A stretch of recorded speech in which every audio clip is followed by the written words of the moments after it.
60.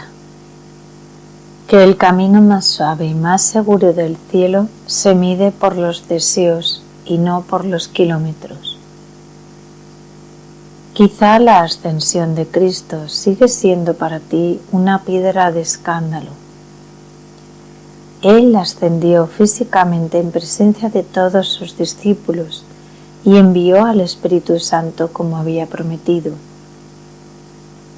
Todo lo cual te hace creer que durante la oración has de dirigir literalmente tu mente hacia arriba. De hecho, creemos que Cristo en su humanidad resucitada subió a su Padre. Pero me vas a permitir que intente explicarte una vez más por qué este hecho no se ha de reconstruir en un sentido literal. Me explicaré lo más sencillamente que pueda, aun cuando mi explicación no sea del todo adecuada. Sí, Cristo ascendió a los cielos y desde lo alto envió al Espíritu Santo, pero subió arriba porque esto era más adecuado que descender o dirigirse a la izquierda o a la derecha. Aparte del alto valor simbólico de dirigirse hacia arriba, la dirección de este movimiento, sin embargo, es totalmente accidental a la realidad espiritual. Pues en el reino del Espíritu el cielo está tan cerca de arriba como de abajo, de detrás como de delante, de la izquierda como de la derecha. El acceso al cielo se hace a través del deseo. El que desea estar en él realmente está allí en espíritu. La senda que lleva al cielo se mide por el deseo y no por los kilómetros. Por esta razón, San Pablo dice en una de sus cartas: para nosotros nuestra patria está en el cielo. Otros santos han dicho sustancialmente lo mismo, pero de diferentes maneras. Quieren decir que el amor y el deseo constituyen la vida del Espíritu, y el Espíritu mora donde mora su amor, tan ciertamente como mora en el cuerpo al que llena de vida. ¿Entiendes mejor ahora? No necesitamos tensar nuestro espíritu en todas las direcciones para llegar al cielo, pues ya vivimos en él por el amor y el deseo. 61. Que en el recto orden de la naturaleza, la carne está sujeta al espíritu y no viceversa.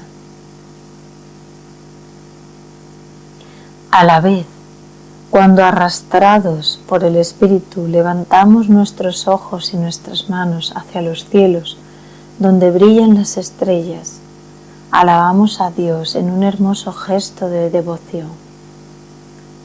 Si el Espíritu Santo inspira en nosotros tal plegaria, debemos seguirle, pero, por otra parte, no debemos preocuparnos del gesto, porque todo gesto físico ha de sujetarse al espíritu y no viceversa.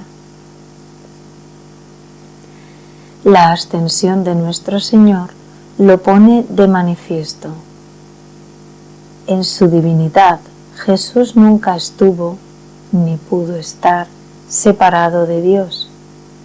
Pero cuando, estando en la tierra, le llegó la hora prevista de volver al Padre, retornó al Padre corporalmente en su humanidad. Sí, revestido de poder y de la fuerza del Espíritu, Él, como una sola persona, volvió al Padre en su humanidad. Este misterio quedó expresado de la manera más adecuada por su ascensión hacia arriba. De una forma similar, aunque menos completa, han de experimentar la verdadera relación de la materia con el espíritu, aquellos que generosamente se entregan en la obra interior del amor que hemos descrito en este libro. Aun cuando el contemplativo no se dé cuenta de ello de una manera consciente, su cuerpo quedará influenciado por la disposición de su espíritu. Pues cuando se recoge para comenzar esta actividad, su cuerpo, que quizá estuvo postrado en una postura indolente, se recoge súbitamente en una postura de atención y alerta. La alerta interior de su espíritu afecta la disposición exterior de su cuerpo y con qué precisión. Es propio de la dignidad del hombre estar erecto, su rostro vuelto hacia las estrellas y no hacia la tierra como las bestias, pues es la más excelsa de las obras de Dios. La nobleza de su destino espiritual, que le llama a llegar espiritualmente hacia Dios, se refleja en el porte y dignidad de su postura erecta. Pero fíjate bien, dije que llega espiritualmente a Dios, no físicamente. Pues, ¿puede un espíritu no material ser dirigido de acá para allá como algo físico? De ninguna manera. Sé, por tanto, prudente para no interpretar lo espiritual en términos materiales. Es necesario usar palabras como arriba, abajo, dentro, fuera, detrás, delante, izquierda y derecha. Pues, por espiritual que pueda ser nuestro tema, nosotros somos hombres y debemos apoyarnos en el vocabulario del lenguaje humano ordinario para comunicarnos. El lenguaje pertenece al reino de la materia, porque nuestras palabras derivan de la experiencia humana y se pronuncian con la lengua física. ¿Significa esto, sin embargo, que hayan de entenderse en un sentido literal? Por supuesto que no. Como seres humanos, podemos ir más allá de su significado inmediato y captar el significado espiritual que comportan a otro nivel.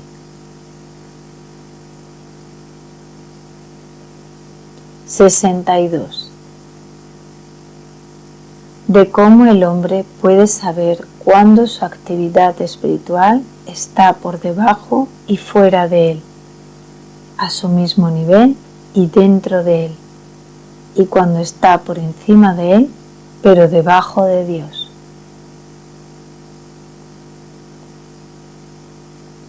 Pienso que te resultaría más fácil detectar el significado espiritual que está detrás de las expresiones ordinarias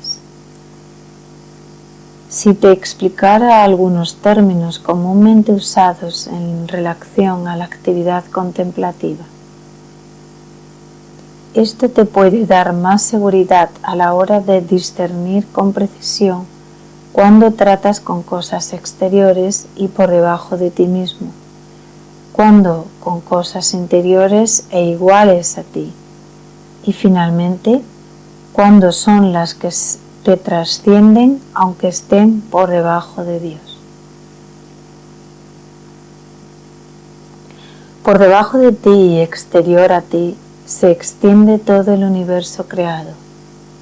Sí, incluso el sol, la luna y las estrellas están situadas por encima de ti, resplandeciendo en el firmamento.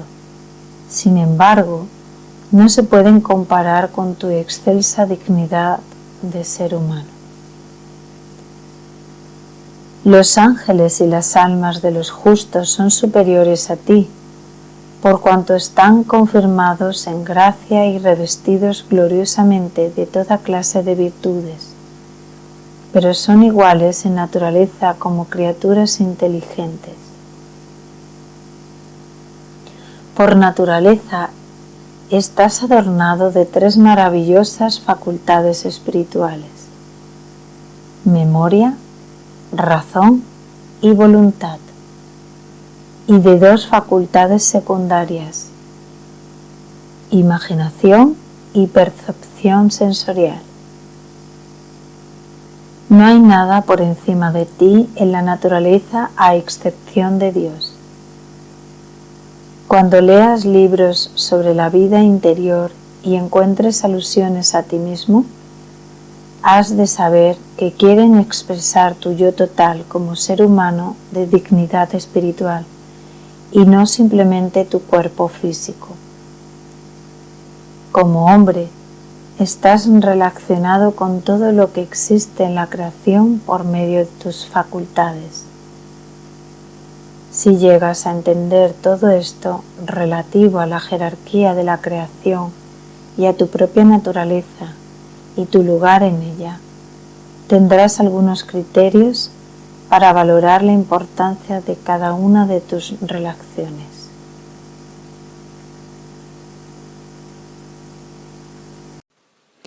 (63) De las facultades del espíritu en general, como la memoria, como facultad principal, abarca en sí misma todas las demás facultades y sus obras. La razón, la voluntad, la imaginación y la percepción sensorial son las potencias con las que el hombre opera para elaborar los datos de la realidad. La memoria es la facultad comprensiva que recibe, selecciona y retiene el conocimiento adquirido a través de las otras 4 facultades. Puesto que la naturaleza de la función de la memoria es tan diferente de las otras facultades, no podemos decir propiamente que opera en sentido activo, sino que más bien entiende en una actitud propiamente receptiva. A unas facultades del hombre las llamo primarias y a otras secundarias, no porque el espíritu del hombre sea divisible, sino porque los datos que elabora se pueden dividir en 2 categorías principales. La primera incluye todos los datos relativos al espíritu y la llamo primaria. La segunda incluye todo lo relativo a la materia y la considero secundaria. Cuando las 2 facultades principales, razón y voluntad, tratan directamente las cosas espirituales, pueden funcionar independientemente de la imaginación y de la percepción sensorial. La imaginación y la percepción sensorial operan con lo material, tanto presente como ausente, residen en el cuerpo y funcionan a través de los 5 sentidos del cuerpo. Pero mientras la razón y la voluntad funcionan de una manera autónoma, la imaginación y la percepción sensorial requieren la asistencia de la razón y de la voluntad a fin de poder captar incluso las cosas materiales en su totalidad. La esencia, las causas, las propiedades y diferencias de las cosas materiales son inaccesibles a la imaginación y a la percepción sensorial sin la ayuda de las facultades primarias. Resumiendo, pues, la razón y la voluntad se llaman primarias porque no son materiales y pueden funcionar independientemente de las otras facultades dentro de la esfera de lo espiritual. La imaginación y la percepción sensorial se llaman secundarias porque operan con las cosas materiales y actúan en el cuerpo a través de los 5 sentidos.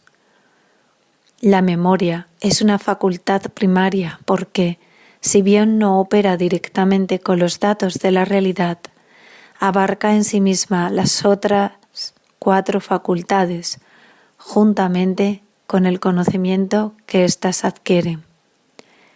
Explicaré esto más detenidamente. 64. De las otras dos facultades principales, la razón y la voluntad, cómo funcionaban antes del pecado original. La razón es la facultad que nos permite distinguir lo bueno de lo malo, lo bueno de lo mejor y lo mejor de lo buenísimo, o, según los casos, lo bueno de lo malo de lo peor y lo peor de lo malísimo. Antes de pecar, el hombre hacía esto de una manera natural y fácil, pero ahora la razón, cegada a consecuencia del pecado original, yerra a menos que esté iluminada por la gracia. La memoria abarca tanto la razón como su objeto. Después de que la razón ha determinado lo que es bueno, la voluntad se dirige hacia ello con amor y deseo y descansa finalmente en ello con satisfacción, deleite y pleno consentimiento. Antes del pecado original, el hombre no se encontraba en peligro de elegir y de amar un falso bien, ya que en su integridad original experimentaba cada cosa como realmente era.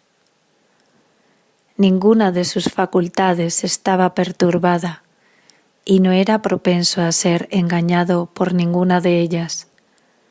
Pero en el presente orden de cosas, el hombre no puede elegir el bien de una manera firme sin la asistencia de la gracia.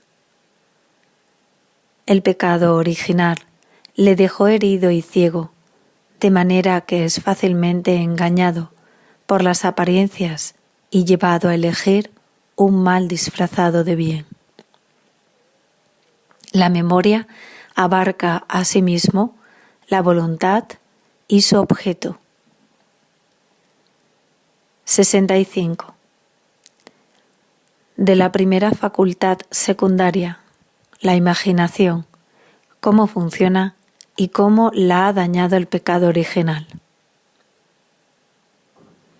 Con la facultad de la imaginación reproducimos para nosotros la imagen de las cosas presentes o ausentes. La imaginación y todas las imágenes que produce se hallan contenidas en la memoria. Antes del pecado original, la imaginación cooperaba totalmente con la razón. Como una criada, reflejaba fielmente cada imagen de acuerdo con la realidad, y así la razón nunca era engañada en sus juicios por una imagen deformada de cualquier cosa, fuera material o espiritual. Ahora, sin embargo, esta integridad de nuestra naturaleza se ha perdido y la imaginación no cesa día y noche de deformar la imagen de las criaturas materiales, de tergiversar su esencia espiritual o de engendrar en nuestra memoria fantasmas de cosas espirituales. Sin duda, sin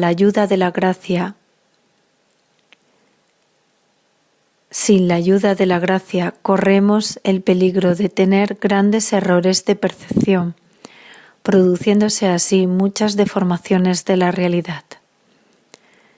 La naturaleza indisciplinada de la imaginación es evidente en la experiencia de los neófitos que acaban de dejar el mundo y que están en el comienzo de la vida contemplativa. No sin gran dificultad apartan su alma de millares de pensamientos e imágenes placenteras o de fantasías en torno a su pasado que la imaginación desbocada proyecta continuamente sobre la pantalla de su alma. Esta habitual actividad indisciplinada de la imaginación es una de las consecuencias dolorosas del pecado original. A medida que estos neófitos progresan en las prácticas de la vida contemplativa, meditando fielmente en su humana fragilidad, en la pasión de Cristo, su bondad trascendente y en las demás verdades de la vida interior, la razón va gradualmente sanando, recuperando su justo predominio sobre la imaginación.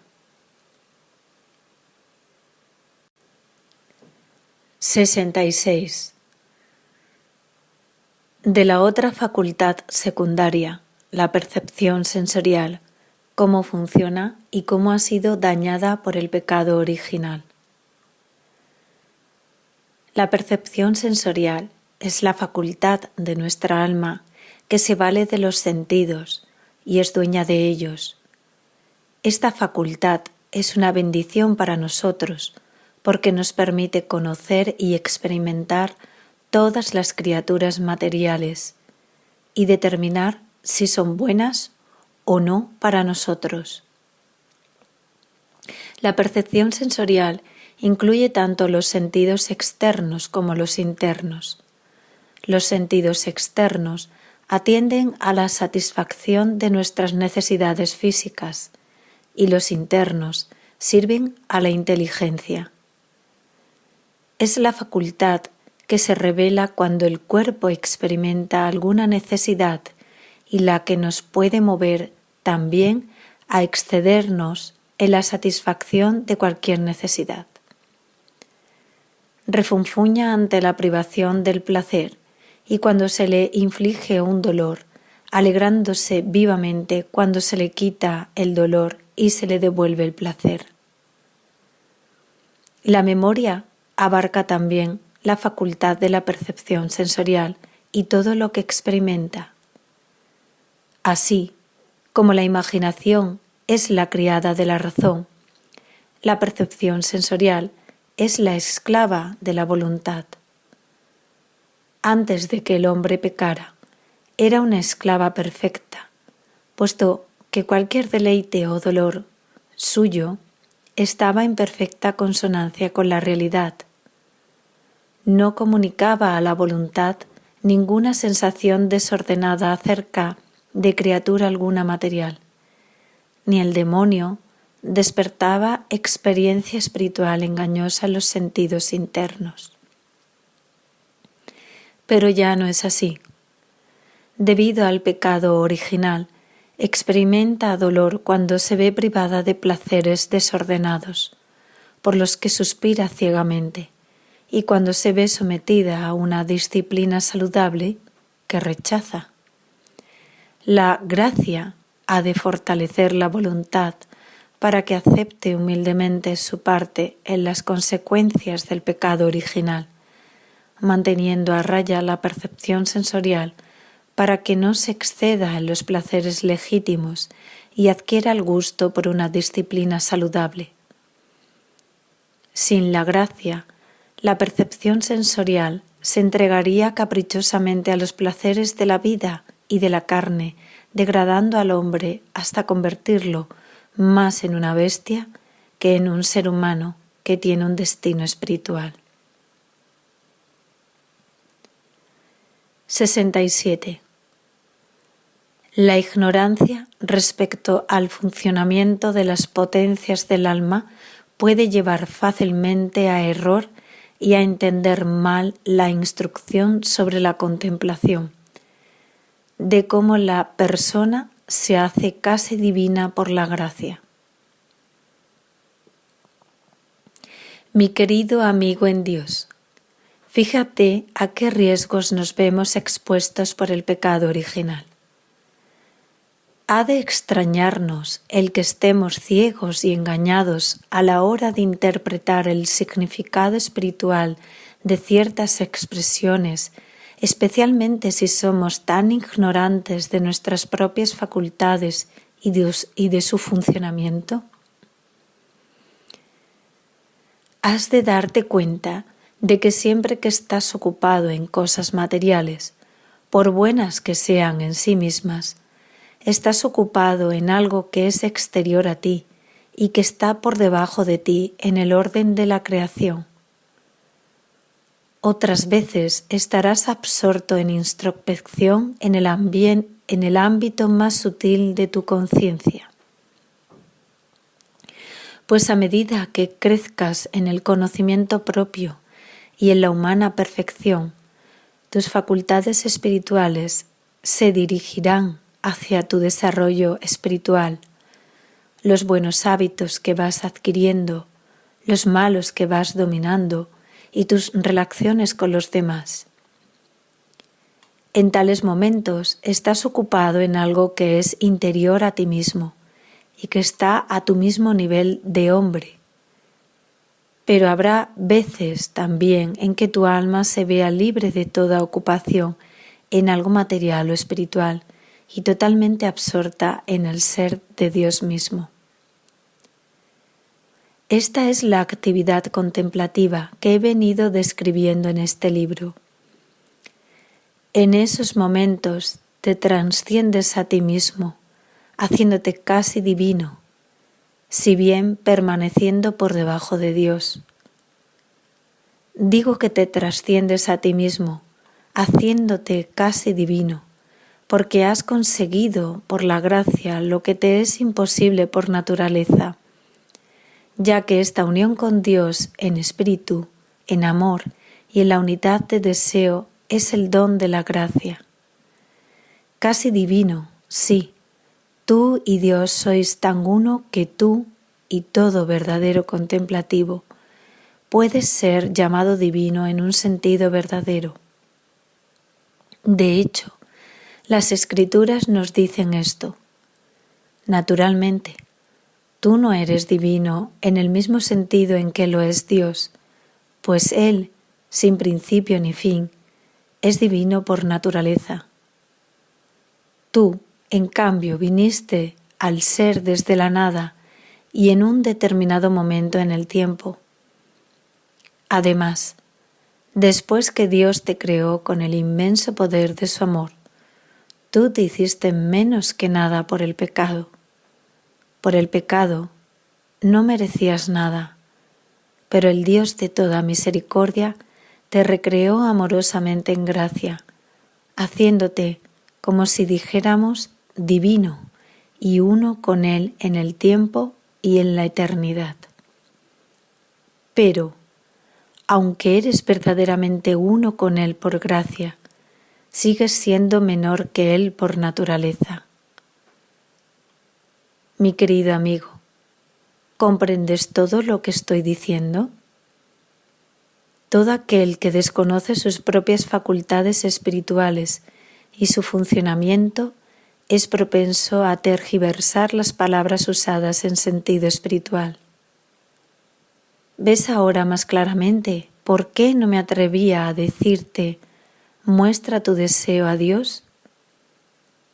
Te enseñé, por el contrario, a usar tu ingenuidad y a ocultarlo alegremente. Temía que llegaras a interpretar literalmente lo que había querido expresar espiritualmente. 68. Que no estar en ninguna parte físicamente significa estar en todas espiritualmente, que nuestro yo superficial puede ridiculizar la contemplación como una pérdida de tiempo. A lo mejor otro te diría que has de replegar tus facultades y sentidos dentro de ti mismo para allí dar culto a Dios. Diría bien, esto es cierto, y ninguna persona sensata podría negarlo. Sin embargo, por miedo a un posible engaño y a que puedas interpretar literalmente lo que digo, yo no quiero expresar la vida interior de esta manera. Me expresaré más bien en paradojas. No trates de replegarte dentro de ti mismo, pues, para decirlo de un modo simple, no quiero que estés en ninguna parte. No, ni fuera, ni arriba, ni detrás o al lado de ti mismo. Pero a esto dices, ¿dónde he de estar entonces? Según dices, no he de estar en ninguna parte. Exacto. De hecho, lo has expresado bastante bien, pues efectivamente quisiera que no estuvieras en ninguna parte. ¿Por qué? Porque no estar en ninguna parte físicamente equivale a estar en todas partes espiritualmente. Procura entender esto claramente. Tu actividad espiritual no está localizada en ningún lugar particular, pero cuando tu mente se centra conscientemente en algo, tú estás en ese lugar espiritualmente, de la misma manera que tu cuerpo está localizado ahora en un lugar determinado. Tus sentidos y facultades quedarán frustrados por falta de algo donde agarrarse y te increparán por no hacer nada. Pero no te preocupes, sigue con esta nada, movido solamente por tu amor hacia Dios. No lo dejes nunca, persevera firme y fijamente en esta nada, ansiado y vivamente poseer siempre a Dios por amor, a quien nadie puede poseer por conocimiento. En cuanto a mí, prefiero perderme en esta falta de lugar, debatiéndome con esta ciega nada, antes que ser un gran señor que viaja por todas partes y disfruta del mundo como si fuera dueño de él. Olvídate de este modo de estar en todas partes y de todo el mundo. Su riqueza palidece junto a esta bendita nada y falta de lugar. No te inquietes si tus facultades no pueden captarla. En realidad, así debe ser, ya que esta nada es tan sutil que los sentidos no pueden alcanzarla. No puede explicarse, tan solo experimentarse. A los que acaban de encontrarla les puede parecer muy oscura e inescrutable, pero en realidad están cegados por el esplendor de su luz espiritual más que por su cualquier oscuridad ordinaria. ¿Quién crees que se mofa de ella como de una vacuidad? Nuestro yo superficial, naturalmente, no nuestro verdadero yo, no, nuestro verdadero e íntimo yo la aprecia como una totalidad por encima de toda medida. Pues en esta oscuridad experimentamos una comprensión intuitiva de todo lo material y espiritual, sin prestar atención alguna especial a nada en particular. 69. De cómo el amor del hombre queda maravillosamente transformado en la experiencia interior de esta nada y de esta falta de lugar. Cuán maravillosamente se transforma el amor del hombre por la experiencia interior de esta nada y de esta falta de lugar. La primera vez que la contempla, surgen ante él los pecados de toda su vida. No queda oculto ningún mal pensamiento, palabra u obra. Misteriosa y oscuramente han quedado marcados a fuego dentro de ella. A cualquier parte que se vuelva le acosan hasta que, después de gran esfuerzo, doloroso remordimiento y muchas lágrimas amargas, los borra profundamente. A veces la visión es tan terrible como el resplandor fugaz del infierno y se siente tentado a desesperar de verse curado y aliviado alguna vez de su penosa carga. Muchos llegan a esta coyuntura de la vida interior, pero la terrible agonía y falta de consuelo que experimentan al enfrentarse consigo mismos les lleva a pensar de nuevo en los placeres mundanos. Buscan alivio en cosas de la carne, incapaces de soportar el vacío espiritual interior. pero no han entendido que no estaban preparados para el gozo espiritual que les habría sobrevenido si hubieran esperado. El que con paciencia mora en esta oscuridad será confortado y sentirá de nuevo confianza en su destino, ya que gradualmente verá curados por la gracia sus pecados pasados. El dolor continúa, pero sabe que terminará, pues ya va siendo menos intenso. Poco a poco comienza a darse cuenta de que el sufrimiento que padece no es realmente el infierno, sino su propio purgatorio. Vendrá un tiempo en que no reconozca en esa nada pecado particular alguno, sino tan solo el pecado como un algo oscuro, y esa masa informe no es otra cosa que él mismo. Ve que en él está la raíz y las consecuencias del pecado original, cuando en otras ocasiones comienza a sentir un maravilloso fortalecimiento y unos deleites inefables de alegría y de bienestar, que se preguntará si esta nada no es, después de todo, un paraíso celestial. Vendrá por fin un momento en que experimente tal paz y reposo en esa oscuridad que llega a pensar que debe ser Dios mismo.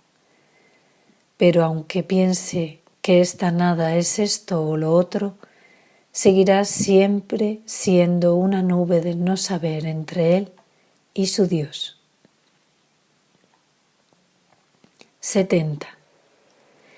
Que así como comenzamos a entender lo espiritual, allí donde termina el conocimiento del sentido, de la misma manera llegamos mucho más fácilmente a la altísima comprensión de Dios, posible en esta vida, con ayuda de la gracia, donde termina nuestro conocimiento espiritual. Persevera, pues, penetrando en esta nada que no está en ninguna parte, y no trates de emplear los sentidos de tu cuerpo ni sus percepciones. Repito, no están adaptados a esta obra. Tus ojos están destinados a ver las cosas más materiales de tamaño, forma, color y posición. Tus oídos funcionan ante el estímulo de las ondas sonoras.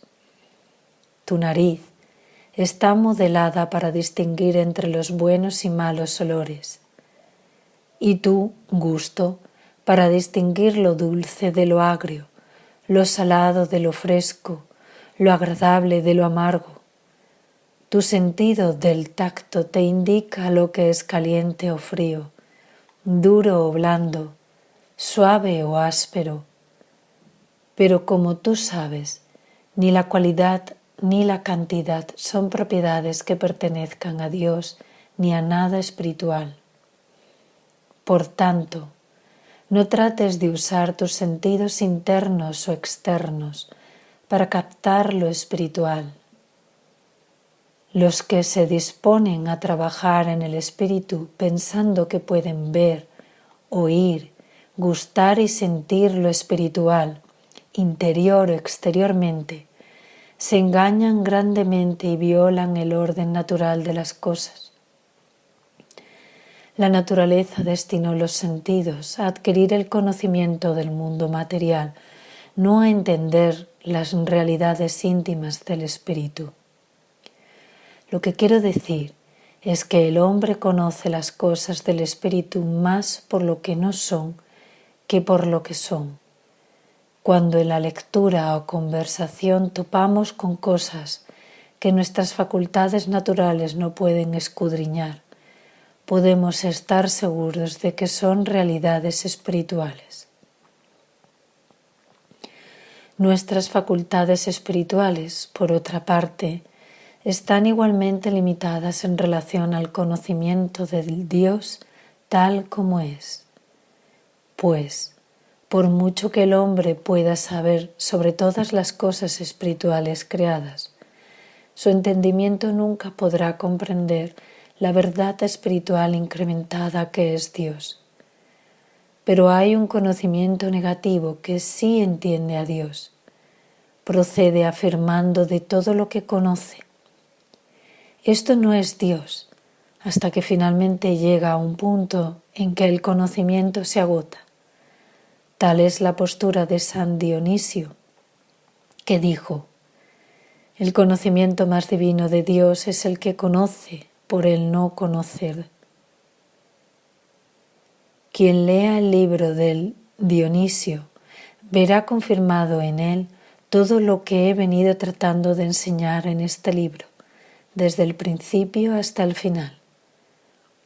A excepción de esta única frase, no quiero citarle más a él ni a ningún otro maestro de la vida interior sobre esta materia. Hubo un tiempo en que era considerado como modestia el no decir nada de tu propia cosecha, sin confirmarlo con textos de la Escritura o de otros maestros conocidos. Hoy, en cambio, esta clase de cosas se considera una moda llana en los engreídos círculos intelectuales. Por mi parte, no quisiera molestarte con todo esto, ya que no lo necesitas para nada. El que tenga oídos para oír, que me oiga, y el que se sienta movido a creerme, que acepte con sencillez lo que digo por el valor que en sí tiene, pues en realidad no cabe otra posibilidad. 71. Que algunas personas experimentan la perfección de la contemplación en raros momentos de éxtasis, llamados raptos, mientras que otras lo experimentan cuando están en medio de su trabajo rutinario de cada día. Algunos creen que la contemplación es una experiencia tan difícil y tan terrible que ningún hombre puede lograrla sin una gran lucha, y que solo raras veces se goza de ella en los momentos de éxtasis llamados raptos. Contestaré a estas personas lo mejor que pueda. La verdad es que Dios, en su sabiduría, determina el curso y el carácter de la dirección contemplativa de cada uno, según los talentos y los dones que le ha dado. Es cierto que algunas personas no llegan a la contemplación sin pasar por un largo y difícil proceso espiritual, y aún entonces solo raras veces conocen su perfección en la delicia del éxtasis llamado rapto. Hay otros, sin embargo, tan transformados espiritualmente por la gracia, que han llegado a una intimidad tan grande con Dios en la oración, que parecen poder estar en profundo abismamiento o volver a Él cuando quieren, aún en medio de su rutina diaria, ya estén sentados, de pie, caminando o de rodillas. Se las arreglan para mantener el pleno control y uso de sus facultades físicas y espirituales en todo momento, no sin alguna dificultad, quizá, pero no mucha. En Moisés tenemos un tipo de contemplativo de la primera clase y en Aarón un tipo de la segunda. El arca de la alianza representa la gracia de la contemplación y los hombres cuya vida estuvo más vinculada al arca, como refiere la historia, representan a los llamados a la contemplación. Hablando con más propiedad, el arca simboliza los dones de la contemplación, pues así como el arca contenía todas las joyas y tesoros del templo, de la misma manera, este pequeño amor dirigido hacia Dios, en la nube del no saber, contiene todas las virtudes del espíritu humano, que, como sabemos, es el templo de Dios. Antes de que le fuera dado contemplar el arca y recibiera su diseño, Moisés tuvo que subir el largo y penoso sendero de la montaña y morar en ella, rodeado por una oscura nube durante 6 días. Al 7º día, el Señor le mostró el diseño para la construcción del arca. Moisés perseveró en esta dura tarea, y en la tardía iluminación que finalmente recibió, podemos ver el modelo de los que parecen tener que sufrir mucho antes de llegar a las cimas de la contemplación, y solo raras veces pueden disfrutarla en plenitud. Lo que Moisés ganó con tanto esfuerzo y disfrutó tan raras veces, lo consiguió Aarón al parecer con poco trabajo, pues su oficio de sacerdote le permitía entrar en el santo de los santos y contemplar el arca tantas veces como quería. A Aarón, pues, representa a las personas que he mencionado arriba y que por su sabiduría espiritual y la asistencia de la gracia divina gozan del fruto perfecto de la contemplación tantas veces como quieren.